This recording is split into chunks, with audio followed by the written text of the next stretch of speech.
श्री राम जय राम जय जय राम। सभी देवताओं को साथ लेकर के ब्रह्मा जी भगवान शिव के निकट आए हैं। कैलाश पर्वत का बड़ा दिव्य वर्णन किया है। पूरे एक अध्याय में लगभग 40 श्लोकों में कैलाश की शोभा का वर्णन है और ब्रह्मा जी ने बड़ी दिव्य स्तुति की है। जाने त्वामीशं विश्वस्य जगतो योनिबीजयो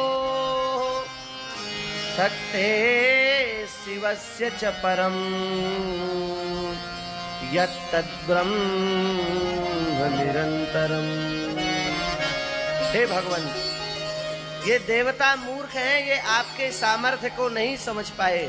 मैं आपके सामर्थ्य को जानता हूं। आप इस संपूर्ण जगत के बीज हैं, प्रकृति से परे हैं, परम तत्व हैं।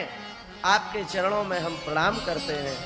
हम सबके अपराध को आप क्षमा करो।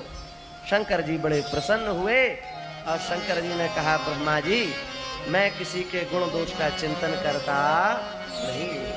कितनी ऊंची बात है। नाघम प्रजेश बालानां वर्णये नानुचिन्तये देह माया विभूतानां दंडस्तत्र धृतो मया। प्रजेश, हे ब्रह्मदेव, मैं किसी के गुण दोष का चिंतन नहीं करता। अरे गुण दोष का चिंतन वो करे जिसको गुण दोष चिंतन करने का समय हो। तो आपके पास समय नहीं, आप क्या करते हैं? अहरनिश दिन रात क्या करते रहते हैं आप? समय क्यों नहीं है आपके पास? बोले, तुम पुनि राम राम दिन रात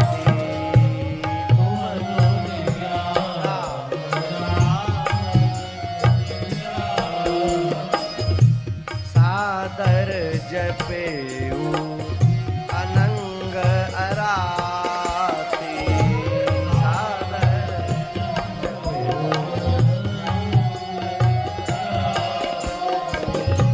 तुम पुनि राम राम दिन राती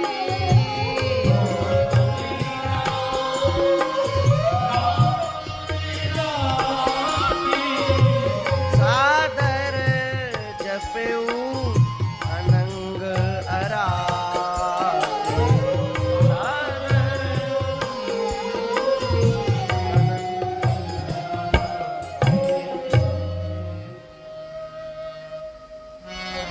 गुण दोष का चिंतन वह करेगा जिसका भगवान के नाम में मन नहीं लगा, जिसका भगवान नाम में मन लग गया, जिसको भगवत स्मृति में स्वाद आने लगा, उसको संसार के गुण दोष का चिंतन करने का समय कहां है?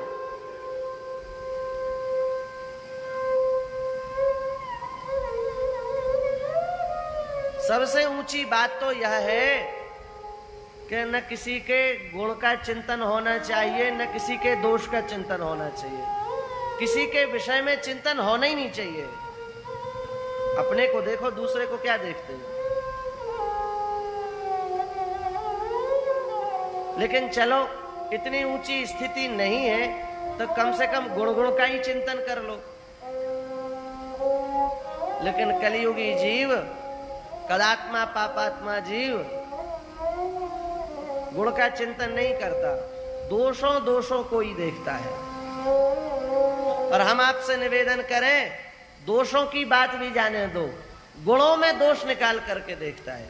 असूया दोष, गुणेषु दोषा विस्करणम असूया, गुणों में दोष खोज करके निकालता है।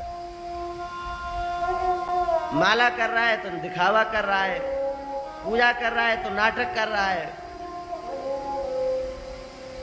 गुणों में दोष निकाल रहे हैं।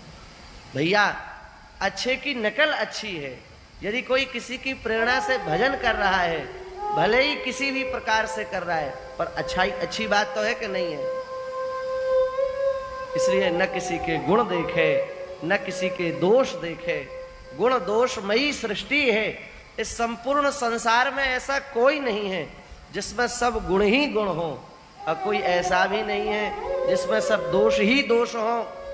किसी में गुण ज्यादा दोष कम, किसी में दोष ज्यादा गुण कम, लेकिन गुण दोषमयी सृष्टि है तो सब में गुण है तो सब में दोष है। उनको नहीं देखना चाहिए। अपने अंदर झांक करके देखो, अपने मन का निरीक्षण करो।